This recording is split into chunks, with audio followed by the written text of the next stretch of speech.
Hey, it's Nikki here back on Addicted to Betterment with our friend Steve Perkins from Greenhouse. He is taking us through this journey of building these core foundational habits from the roots up approach. So we are so enjoying learning from Steve, and I think there's a lot in store with this episode. Take a listen.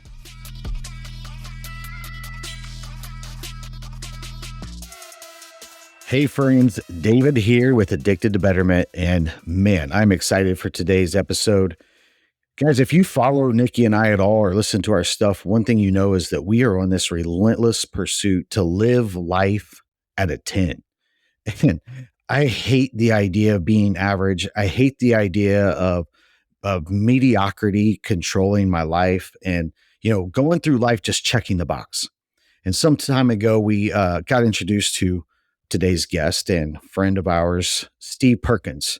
Man, instantly, our first conversation, I felt like I needed a couple more energy drinks to keep up with his energy and passion. And every conversation I've had with him since then has been that we share this mindset that you can live your best life. And Steve has created actionable, scalable items or products and coaching tools to help people do that. And Steve, man, I am excited to have you on today's show and this series that we're doing.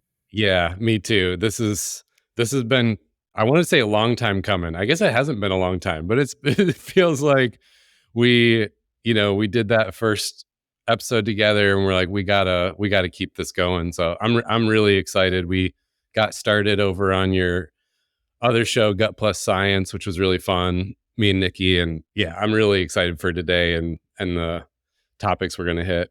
Yeah, me too. I tell you what, so Steve is CEO and founder of Greenhouse and also the host of a fantastic podcast. Friends, if you get a chance, go over, subscribe to the podcast. Roots Up is Steve's podcast. It is fantastic. You will always walk away with actionable items to live a better life. But Steve, excited to do a series with you. So through a lot of conversation and we've been working on him for a while to bring his content to our show because at Addicted to Betterment, we believe that every area of life, we can live our best life. It doesn't have to be an either or, it's all in. And we're passionate about that. And Steve, excited to partner with you on that. So we're going to do a series with you. Thank you for agreeing to that.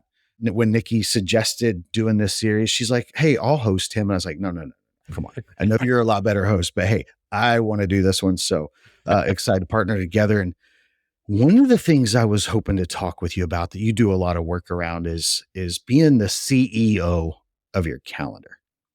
And Steve, I work with a lot of entrepreneurs, a lot of business leaders and owners. And then you have people that are just going through life. And the thing that I hear all the time when I'm talking to business owners is, I'm so busy. I don't have time. I didn't get this. And no matter how important it is, talk to me your thoughts around when you hear that. What's some of the things that come to mind? Yeah, I'm with you on that. I think one of the things that happens, at Greenhouse, we like to say, we want to help you grow the life you want. And it's similar to the life wheel that you guys do. It's all the categories of life being aligned, working together towards what you actually want. And so often we don't know what we want because we have no time to think about it. And yeah, talk about leaders. It's like the higher you go, the more overwhelm there is and the less people there are to confide in with that overwhelm because everyone wants something from you and it is lonely at the top. So I have found in my own journey, but also with coaching a lot of people, it's kind of the unsexy stuff that is the sexy stuff. And CEO of your calendar, you say that to your friends at, a party and it's like, all right, you just killed the vibes. But you say it to someone in this context and they're like on the edge of their seat, tell me more, please. How do I become the CEO of my calendar? Because that's what's killing me. Like if you really boil the ocean, I actually did this once with an organization of 1,000 people and we looked at all the problems and then we mapped it almost like it ended up looking like a big hourglass funnel. Like all of the problems, if you kept asking why does that problem exist? Why does that problem? Okay, why? Okay, then why? At the very bottom was literally one thing, and it was busyness. It's like, but it's this badge of pride and honor, you know? And so we get this weird dynamic going on where we feel like we got to say I'm busy, and it's this it's this good thing, and yet it's also killing us. And if we want to build a life we want and the business and the company we want, it's like we got to take control of our time again. But I think a lot of us feel like it's impossible. I mean, I know I used to feel that way for sure. Like, well, that's not actually possible. Man, that's so good. So it's crazy as I'm listening to you talking. It's the reason why I was so excited to get you on this series. I didn't see it as a choice. I mean, what you're talking about, you're so good at it, and you're so good at helping people solve this. And I'm like, Steve, you got to be on Addicted Betterment to talk about this. And just this week. So one of my days this week, I met with 3 separate business owners in one day. And all 3 of them were sharing from previous meetings that we had these things that they knew they had to do in their business to take it to the next level. And they were excited about it. And it wasn't a matter of, I don't know if I need to do that, or it was, yes, this is important. And as I was following up on those things, hey, how's that going? I just haven't got around to it. I'm so busy. It's hard to do all the things. And even though they know it's important, and it's not a matter of like, I don't know if I want to or if I should, they know, but they still are so busy that they can't get that thing done. And entrepreneurs all over the globe who listen to our show can relate to exactly what I'm saying. Talk to me about how you see that. Yeah, okay, we're getting deep here because to me, this is the core problem, especially for the types of people you're talking about. And we want to make the problem all these other shiny, like more interesting things. And it's not. Like the problem is we don't have time to do what matters. And then it's a cyclical thing. So it becomes this thing we're trapped in where we can't seem to find time for the things that matter. But that creates less time. And then we're even more trapped in the urgent stuff. And suddenly, like, okay, my goals that I set for this year for my business and for my life and for my marriage, this is like the most important stuff. And yet every day I sabotage it 100 times by saying, like, I just had it this morning. Someone texted me on the way here and was like, hey, can we grab coffee? I want to pick your brain about something.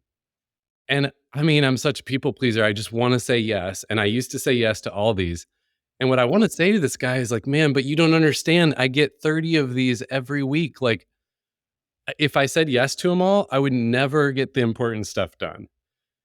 And you and I know it's like those small things snowball into big things. So now it's like my marriage is crumbling and my business isn't working. And like, so then like the people I employ can't have jobs. And then it's like my clients suffer. And so I used to be really, really awful with my time. I mean, I used to be the biggest culprit of this topic because I would say yes to everything. And I'm like, I am an adventurer and an idea guy. I like to experience everything. I want to be involved in all these things.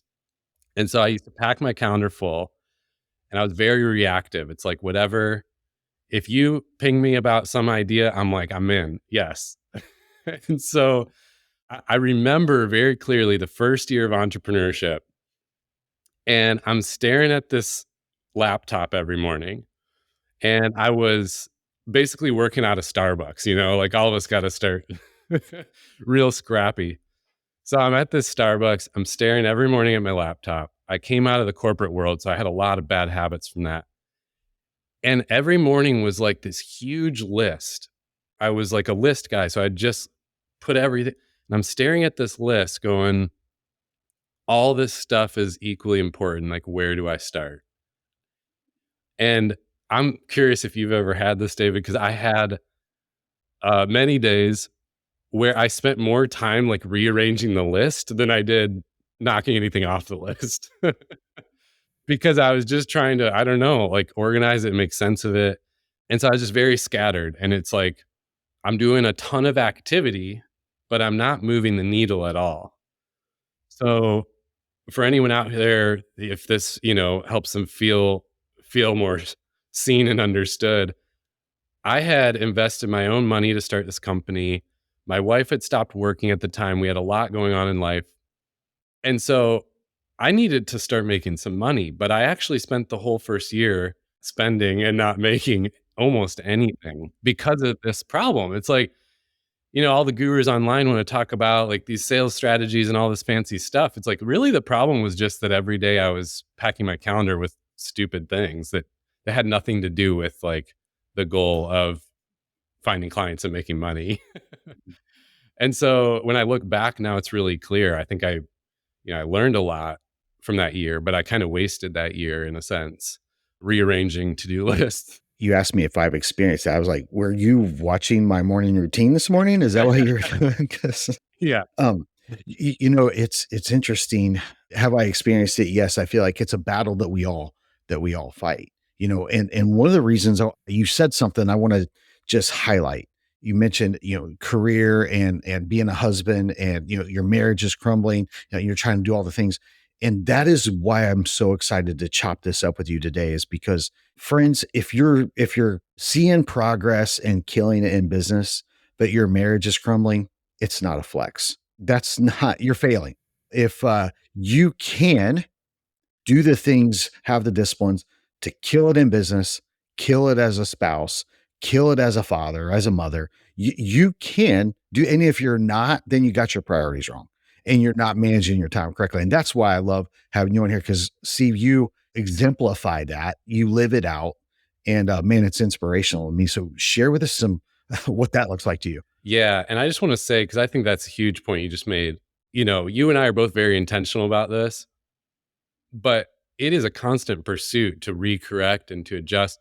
I mean, I just yesterday, as a coach, I'm big on practice what you preach. Like I have coaches and advisors too. And one of them said yesterday to me, you know, Steve, one of the mistakes I had made earlier in his entrepreneurship was I made my family an accessory to my mission at work.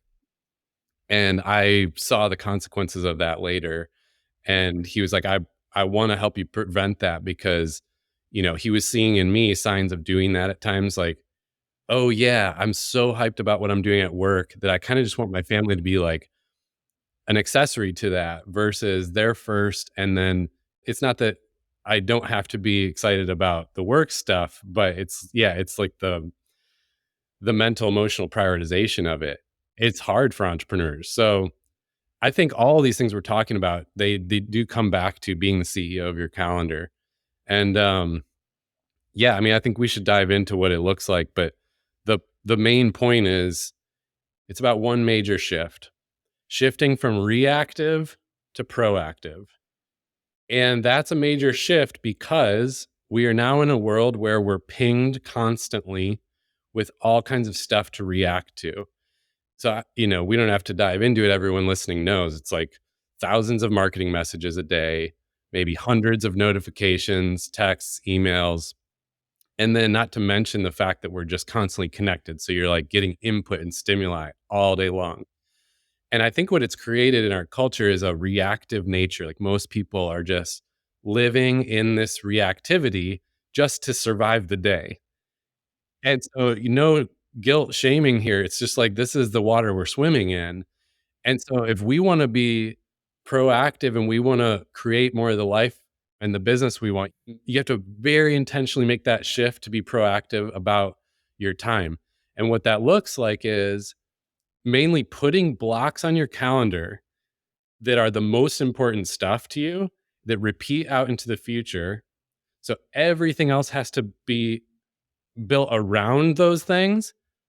And then, because everyone I hear already the objections, you listener, or I know what you're saying. You're in the car yelling at me right now. Like, yeah, but I can't stick to the blocks. Like I've tried that, Steve. I put the blocks on there and I just ignore them or things pop up. And that's why part two is so crucial, which is protecting the time that you blocked. And there are strategies that work. I mean, the people who do this, and now I'm one of them, can attest to the strategies work. But you have to have both. You got to have the intentional blocks and the strategies to protect the blocks.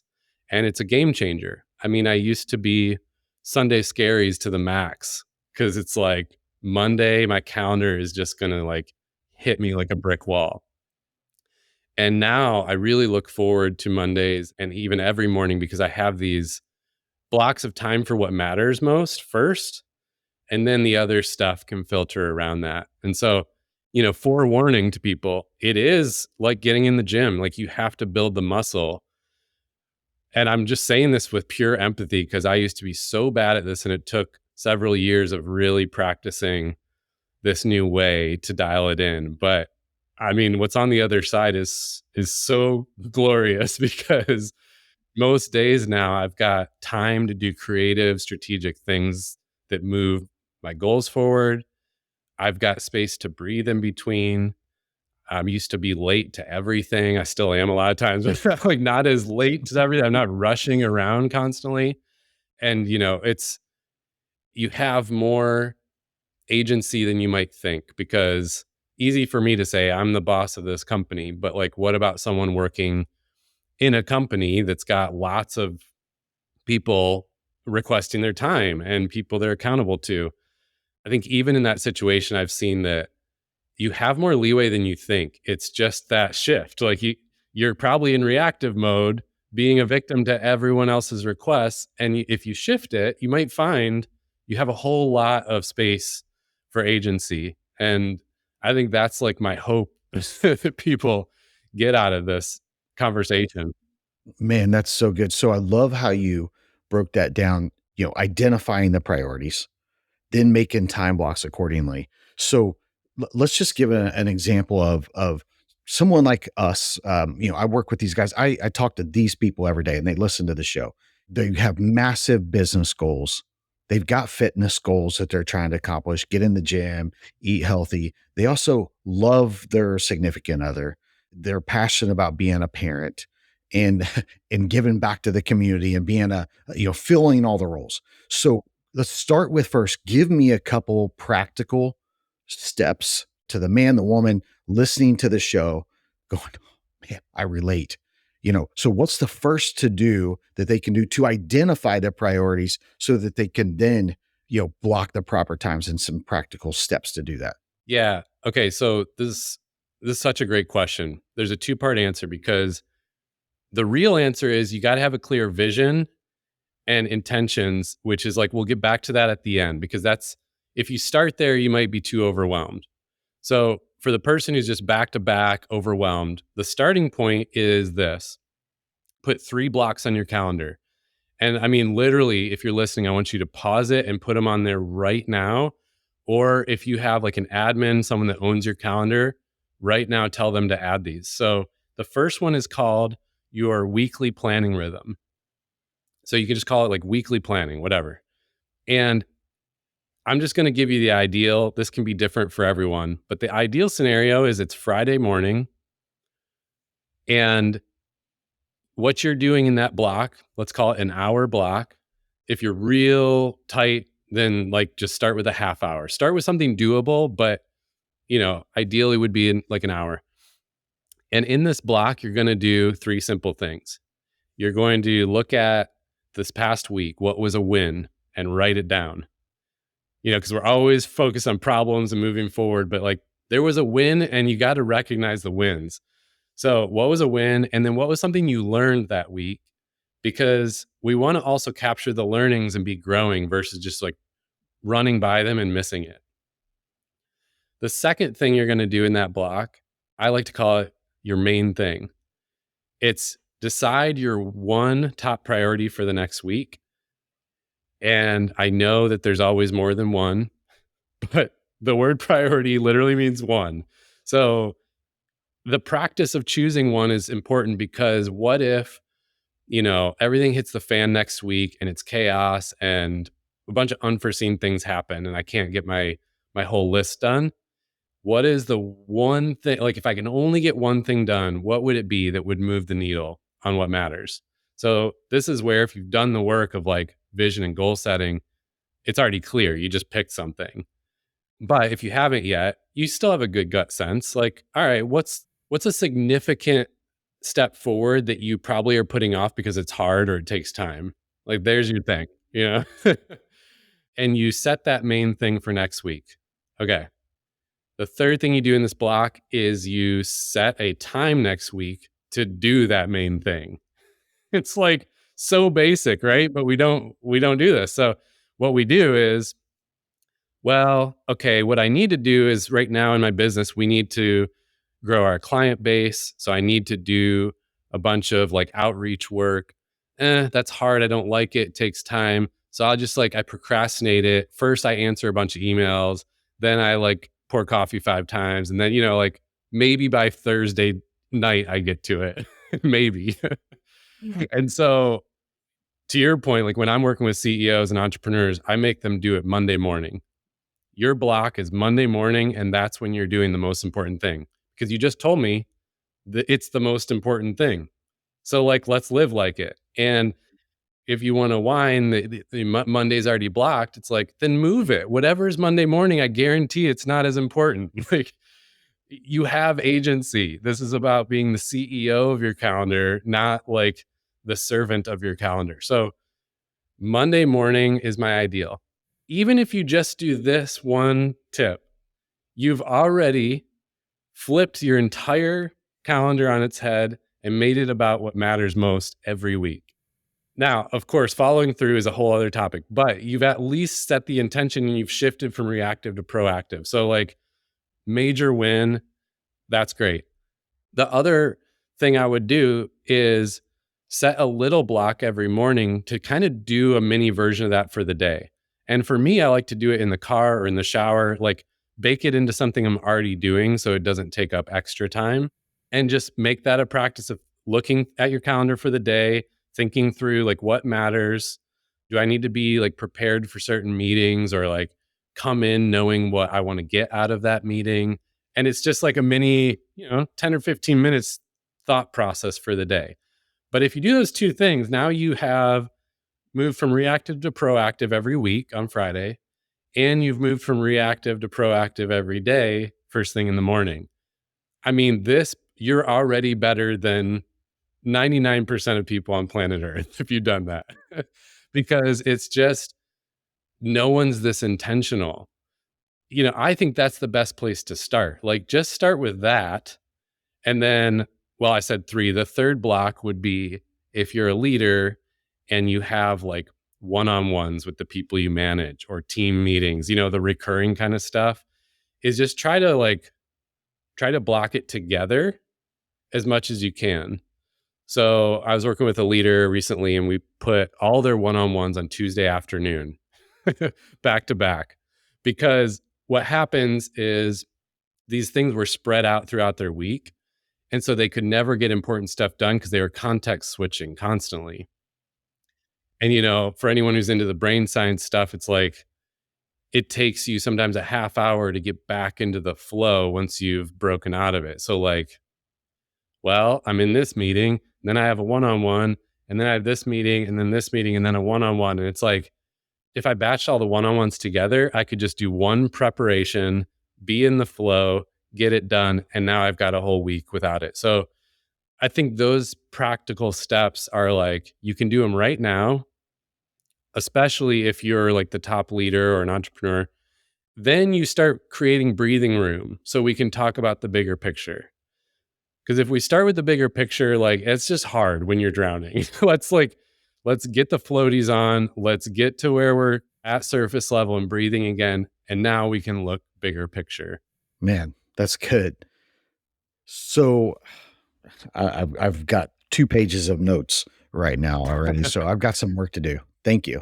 Well, yeah. And I mean, I just always want people to hear like this stuff. Like, don't start shaming yourself or beating yourself up, because like this is a work in progress for everyone, even, me as a person who teaches it. So yeah, I think like those practical steps, let's just start trying to get some consistency first. I love it. So we've arrived at this point, and I want to highlight some things you said there. One is, when you set your priorities, at the end of the day, don't say something is important to you, and then your time commitments show that it's not.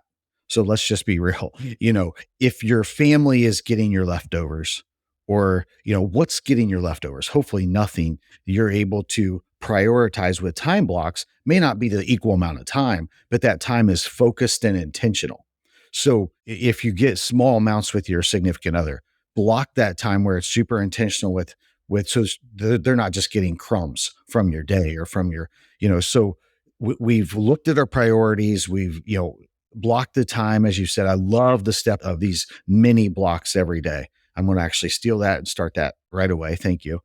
So as we start to wrap this up, give me your advice on, we've done all that. Now here we are. What's some advice you'd give on achieving balance in this busyness that we all live in? Give us some words from you. Well, I think it's what you were just naming, the small steps. I really believe the small things are the big things when it comes to stuff like this. So I have a friend who's really big on these challenges and kicks. He's like the Whole 30 and the 30-day like fitness challenge and all the things. He's always getting into the challenges. And I'm not against him. I think that's awesome. And it gives him a spike of motivation, and it's just how his brain works. The problem is what happens after every challenge is he crashes. And so he's got this roller coaster ride in his life. And I've seen him go through it over 100 times now. Major excitement, do this challenge, and then crash. Oh, I got to do another thing to get back on track, and then crash. And everyone listening has probably experienced some version of this. So, what we're starting to learn through all this like neuroscience and great research and studies is it's actually the tiny steps over time that make the bigger impact. Some people are really into the book, Atomic Habits. Yeah, Atomic Habits, which is kind of the point of the whole book. It's these small steps over time that start to shift not only our habits, but I would say also our narrative, which is more powerful than our habits. So I think these little steps repeated over time are the difference between the great leaders and the difference makers and the rest of us who maybe are doing this like roller coaster ride. And so, you hear someone's story on some podcast and it's like, wow, they're amazing. Well, what we know is it was all the stuff behind the scenes that wasn't sexy that led to that. And a lot of it was these little routines repeated over time. So I just think it's important to notice that, like, if you implement this little thing we just talked about and you do it for the next 6 weeks straight, I guarantee you, I will send you $1,000 check if I'm wrong. Like your life will be changed for the better. Your business will be growing. And so I think that mental shift of what if I did the small things consistently, believing that it's going to lead to the big things. Man, Steve, I'm inspired right now. Like I'm already challenged and I work hard to be intentional with my time anyway. So I can't imagine someone else is listening to this and not one, inspired, and two, some hope saying, hey, I can fix this. But the challenge is, where do you start? Where do you get started to do this? Do you have any tools, any resources? What does Greenhouse do to help people get started? I appreciate you asking, because a big part of our mission is we do coaching and we do retreats and programs and the in-depth stuff, which is what we love. And that's really the life transformation where it happens. But yeah, a lot of times we just need a small first step, something to just activate on now while I'm motivated. So we've created mini courses, we call them, on all the topics we're going to cover. And I think this is the perfect thing for your audience to take a next step. We have a mini course called CEO of Your Calendar, where I dive into the nitty gritty of exactly how to implement what we're talking about. And the part that we didn't get to, which is how to protect those blocks. That's the crucial part. But it's short and sweet. I mean, you can get through this thing really quick. It's all about activating on the few things that matter. So we have it as a mini course if you want to go through it on your own. But we also have what we call a spot coaching session. And so you can just jump in for one session, no commitment, just kind of get over the hump, get some direction, get some guidance. Because you know how it is. You talk to someone else and it can unlock something for you. And so people can do either version, whatever works for them, which I love. Like, I love this. Okay, let's just take a small step and get moving, because action will bring clarity. Like, action brings clarity. And what I found is once you take that first step, it gives you the motivation to take the next and the next and keep that consistency.